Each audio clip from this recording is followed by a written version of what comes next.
Okay, let's unpack this. Let's do it. So if you're managing, say, a big university campus or maybe a secure defense facility, you know the nightmare scenario. Oh, yeah. You need to get 4K video from a command center to, I don't know, a briefing room Yeah. 3 buildings away. You can't just run a super long HDMI cable. Right. And laying new fiber just for video isn't always in the budget. Historically, your only other real option was these proprietary AVoIP systems. The walled gardens. Exactly. You'd buy encoder brand X, which meant you had to buy decoder brand X, controller brand X, and suddenly you're just locked in. You're stuck in their hardware cycle. And that is precisely why we're taking a look at the Kramer KDS-100EN today.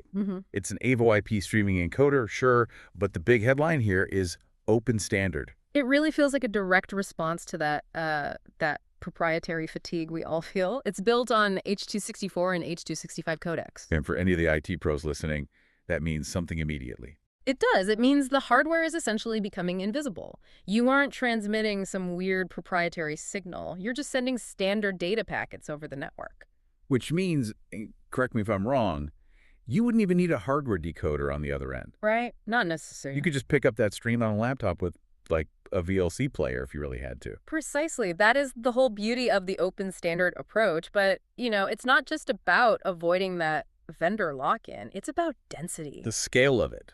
The documentation mentions the system supports up to 1,000 video sources. That number jumped out at me, too. 1,000 sources is massive. But usually when you start dumping that much 4K video onto a network, the IT director starts, hyperventilating. Well, that's the tension, isn't it? You want that crisp 4K at 60 hertz video, but uncompressed, that would just crush a standard 1 gig network. It would bring it to its knees. And that's where the efficiency of H.265 really comes in. This device lets you run high-quality video over the existing 1GE infrastructure you already have. So it plays nice with the pipes you've got.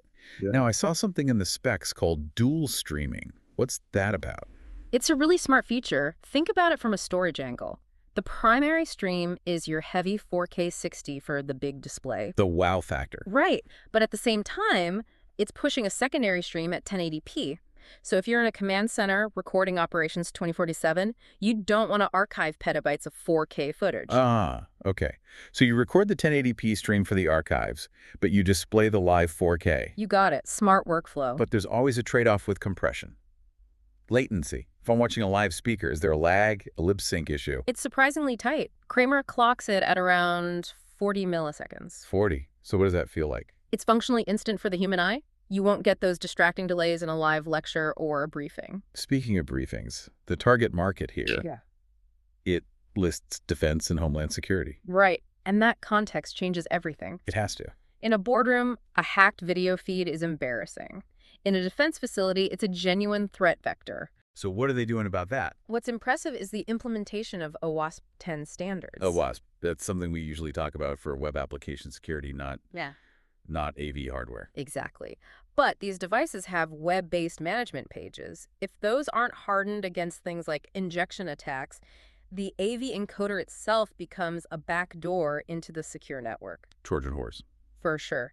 So by adhering to OAuth 10, plus using 802.1x for device authentication and HTTPS for the data itself, they're treating this encoder with the same rigor as a secure server. It's truly bridging that gap between an AV gadget and a core IT asset. It is. And the physical box itself seems pretty adaptable. It has ports for both copper and fiber, and it's PoE plus WIN. Which is great. No more power bricks dangling from the ceiling. Yeah. And the HDMI loop-through is a nice little touch for the local operator. Right, so you can have a confidence monitor right there at the source without needing an extra splitter. It's those little things that show it was designed for, actual field deployment. So to sum this all up, what we're really seeing is a device that strips away the sort of proprietary magic of old-school AV and replaces it with robust standard IT protocols. That's the big takeaway. This proves that high-end AV is no longer this separate siloed discipline. It's just another application running on the network. Managed by the same rules as everything else, the convergence is finally here. It is. Which leaves us with a question for you to think about. Go on. With devices like this using open standards to completely merge AV and IT, are the days of the dedicated standalone AV closet finally numbered? Something to mull over. Thanks for joining us for this deep dive.